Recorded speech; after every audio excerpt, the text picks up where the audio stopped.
A familiar spirit is something that is foreign to a person, but that knows a person intimately and means the person maximal harm. So imagine an entity that knows you very well and knows, not only knows you, but knows your family, has been with your family for many generations.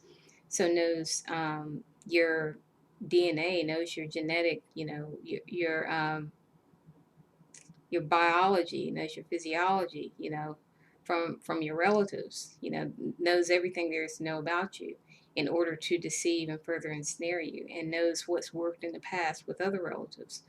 And that's what makes familiar spirits particularly dangerous and harmful. They know us intimately, but they want to cause us harm. And not only are they invited in through whatever, I don't pretend to know all there is to know about how generational curses occur and how familiar spirits jump from one family member to the next with, permission at birth or whatever. But they do, and they can allow other spirits in because they know what buttons to push, they know what codes to press in order to have free reign over a person's life. And they're so familiar with us and so good at hiding themselves, they become embedded in our very personality. And, people look at a family and be like, why, why is there so much sexual deviancy in this family? Why is there so much mental illness? Why is there so much psychopathy in this family? And it could be familiar spirits masquerading as personality glitches when in fact they're generational curses. And because they're so well embedded within the people just assume, this is just how we are. And they don't take the steps to get deliverance from demonic possession. But what happens, like in my case, when you start to get deliverance, is that you start seeing the spirits that have been hiding within. For instance, I would see a spirit sitting in a chair of a deceased relative in my dreams. And that is an indication of, this spirit owns me through a generational curse. Or that's how the spirit sees itself, as owning me because I'm part of this family lineage. And thus the spirit not only knows me but has the codes in order to press the right buttons in order to make me behave in a certain way, or in order to trick me into allowing other spirits in. So I started to see this. I started to be brought into houses of relatives, because this demonic entity that wanted re-entry was showing me, look, I own you because you are related to such and such. And that's the way they see it. I don't know exactly how these demons think, but it seems as though they feel as though, since you are part of this bloodline that has this generational curse placed on it, I own you, and I'm showing you that I own you by bringing you into the houses of people you're related to, so that you know that this is a family thing. I'm familiar with you. I own you. You have to let me back in. They're pushy, but that's why you have to start by getting deliverance from demonic possession before you start to see how they work within you. Or else you'll think it's a personality thing. You'll think that, I'm just naturally this way. I just naturally like to watch violent movies, or I just naturally like to watch pornography, or all these other sins that people engage in, and are convinced by society, by movies, by Hollywood that it's normal when it's not. So, but the first step is always to try to seek deliverance, seek, the Holy Spirit.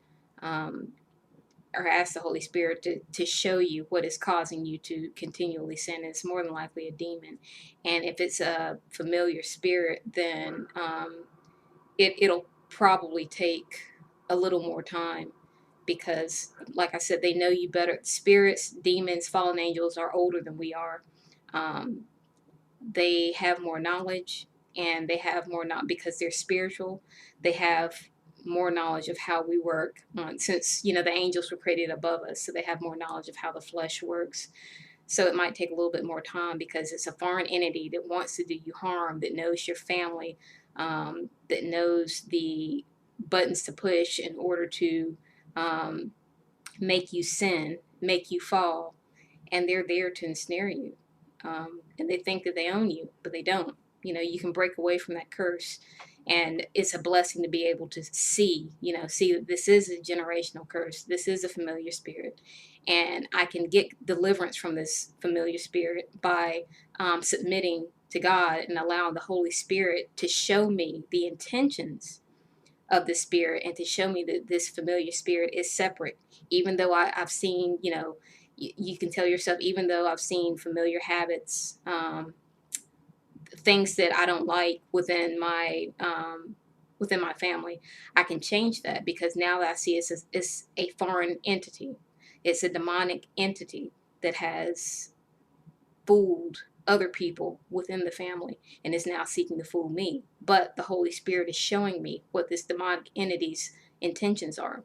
So while familiar spirits are dangerous and while they mean us nothing but harm, once we see what they are and once we see that they are connected to their generational curse or whatnot, we can then start to see how they have ensnared others or how they might have ensnared others within the family and how they also use the family members who might have not sought deliverance yet to try to trap us back, into that cursed condition where we have to submit to a familiar spirit that is somehow got its way into the family. But there's always hope in the Holy Spirit, which will show us all things that can help us to see past the web of illusions and deceptions that these demonic entities put in front of our eyes in order to keep working in secrecy. But once they're revealed, we can see that we're separate from behaviors and habits that are harmful. And once we see that we're separate from them and it's a foreign entity that's trying to make us fall, then we can feel deliverance and knowing that the Holy Spirit is trying to lift us up.